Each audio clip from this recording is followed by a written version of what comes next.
This is 5th grade ELA text set 13 or 14. Do you know what is the largest land animal in the world? Since they weigh up to 13,000 pounds, you'd think elephants would be fairly easy to spot, right? Not always. Ted and Betsy Lewin learned that African elephants aren't always easy to find as they journey to Botswana. Let's see what other animals they encounter along the way as we peek into the travel diary in Elephant Quest.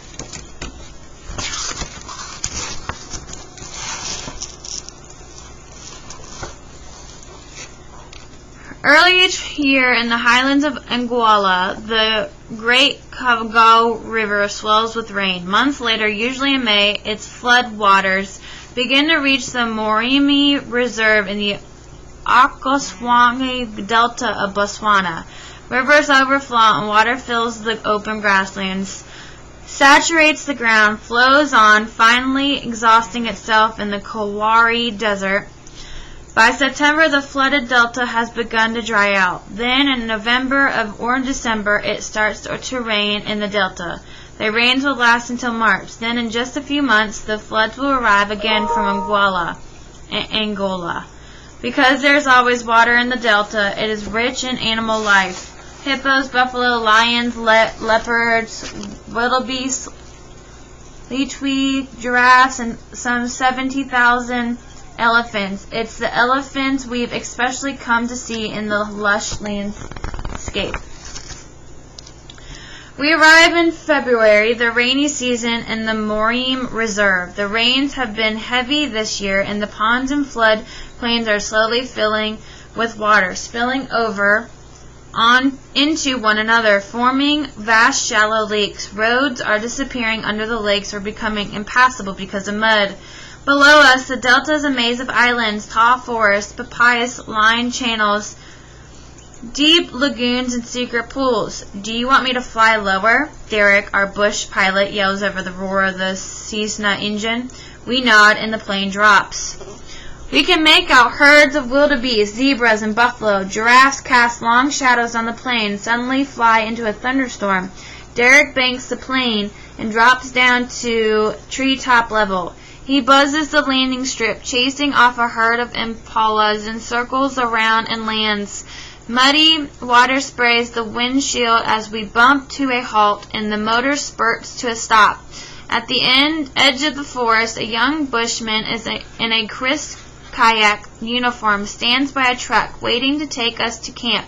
He smiles. Welcome to a Kakanaka, he says. I'm Arbang, your driver.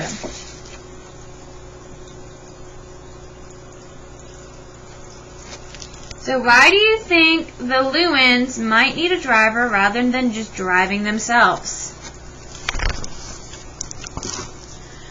Our camp is a dozen tents set up on wooden platforms. Facing the Morchi River, in the middle of the river, is the resident hippo. His enormous mouth is wide open. We get the message loud and clear. This part of the river is his. We unzip the mosquito net flap of our tent. Step in, zip it up, back up, stow our gear, and lie down on our beds. We're exhausted after our long journey. Lulled by the pattering rain, we fall into a deep sleep.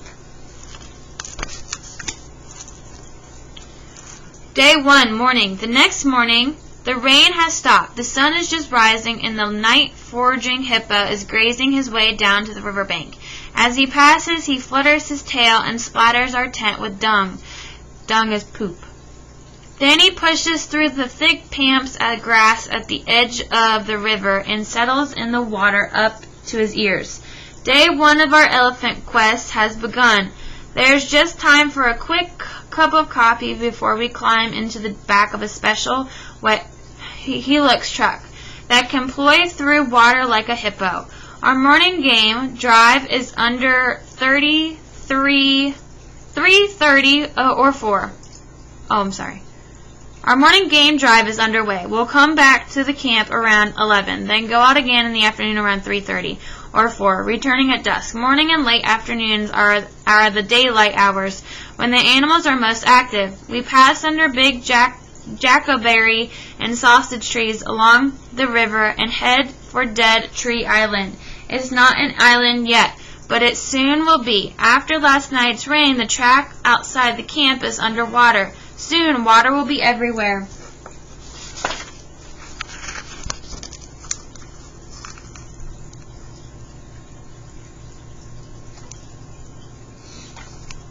Near a large mopani tree, not far from camp, we find a huge fungus termite mound, a 12-foot-high sand and clay castle built by millions of termites, using their saliva as cement. Growing on the mound are enormous white mushrooms the size of pizzas. Their scientific name is Termitomyces, but the size local people call them mabu. We climbed down from the truck to pick them, stepping very carefully so as not to crush the new mushrooms, just pushing up through the surface like white fit. Soon the back of the truck is filled with mushrooms. They are covered with beetles and other insects, but once they're washed clean, they will be wonderful to eat. Dozens of vultures wheeling overhead lead us to a lion kill. There are 3 nearly grown cubs about 18 months old, lying by the track, licking the blood off on one another's faces. The mother and older brother emerge from the tall grass and join in the grooming. The kill is hidden in the grass. We can hear another lion crunching and cracking the bones. Our driver tells us that this pride has recently been taken over by 2 strong young males, one of whom he calls Scarface. The feeding lions is Patches. One of the old deposed males. Patch's brother, Lazy Boy, hasn't been seen since the takeover. The female leaves her cubs and joins Patches in the grass. A few minutes later, Patches emerges, full-bellied, carrying the hind leg of the luchui, a kind of antelope, in his mouth. He flops down in the shade of a shepherd's bush and gnaws on the leg half-heartedly. Vultures hunch in the trees all around, waiting for their turn at the kill. Patches looks into the tall grass. He seems anxious. Suddenly, we hear a barked roar from the grass, and the female explodes onto the plain. Patches and 3 cubs leap up and run for their lives. A few minutes later, we spot the female in a thicker staring out across the plain. She snarls. One cub sits near her, gazing intently in the same direction, then bolts in the terror.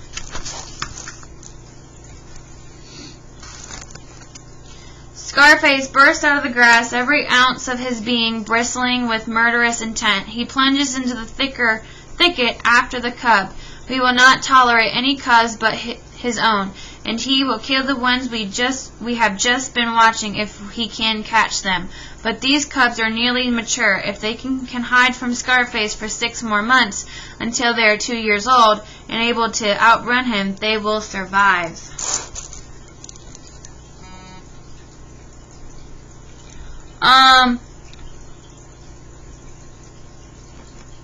So let's talk about the hierarchy of animals in Botswana, both within and among different species. Day 1, afternoon. There are no signs of elephants this morning, but we're hopeful about seeing them on our afternoon game drive. A short distance from camp, our driver stops and points into a deep thicket. We stare intently, but see nothing except a tree stump and some twisted branches. Suddenly the branches move, and we realize that they are not branches at all, but the spiral horns of a kudu bull. We can make out his white face markings now. Then more branches move, and we can see another pair of horns. If these branches move, and we can see another pair of horns. If these branches move, we can see another pair of horns. If these animals hadn't moved, we would have never have seen them at all. 6 feet at the shoulder, with horns like giant corkscrews, the kudu stepped elegantly from the thicket. A red-billed oxpecker kudu rides on the back of one, picking off ticks with a show. What a show. But it's not the ones we're after. We're looking for elephants, but we're not destined to find them this afternoon. That night, before we blow out the candles in our tent, we worry about the lion cubs and marvel at the 2 invisible 700-pound kudu. Could we have been looking right at elephants all day long and simply not even see them? So what adaptations do kudos have that helps them survive in the environment? What mood do you feel? I'm sorry. How did this affect the way the book describes the animals? Day 2, morning. Despite our harvest, the termite mound is covered with mushrooms again this morning, but today a troop of Kachima baboons has beaten us to them. They pull up the mushrooms, gorge on them, and also eat the termites as fast as they appear. Not far away, we find a dead lion cub, a male, stinking in the hot sun. The work of Scarface. One of the cub's ears is gone, a bloody hole where it had been. Dozens of vultures wait in the dead trees, afraid to approach the carcass because the cub's mother might be nearby. We are feeling sad at starting our day with this dead cub, when suddenly a wild dog leaps out of the grass right in front of us. Then the rest of the pack appears, their round bat ears sticking straight up, their noses all pointed in the same direction.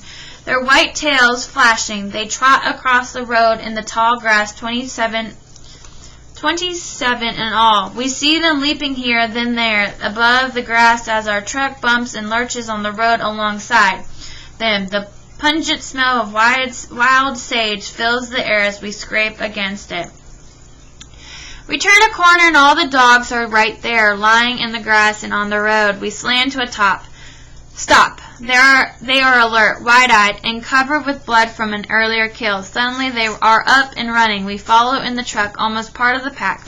They are coursing now, hunting on the run by sight, only their black ears showing in the grass. They cross the road in front of us, working in relays. They have an impala calf. The dogs form a circle around it, sink in their teeth, and tug in unison. In seconds, the calf is torn to shreds. The dogs come away with pieces. They hardly pause to eat before they are off again, trotting onto an open grass plain. A herd of impalas feeds at the far end, completely unaware. The dogs spring from a trot to a flat-out run. The impala herd bolts as one and heads for the Mupin forest in great bounding leaps. The dogs follow. We see them in the forest, chasing the leaping impalas through the trees. Our driver seems to know just where the dogs will come out, and we are there when they do. In the road in front of us, they stand on their hind legs or jump into the air to see over the tall marsh grass. Then they plunge into the marsh.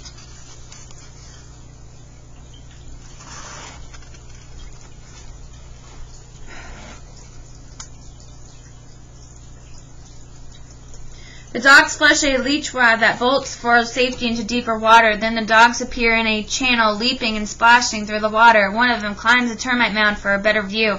Back into the grass, the silent relentlessness hunt continues. We follow the dogs, trotting steadily now in a long line. They never seem to tire, and they never make a sound. Finally, after an hour and a half, we lose them. We pass a herd of impalas lying down and peaceful. The hunt is over, and the dogs have moved on.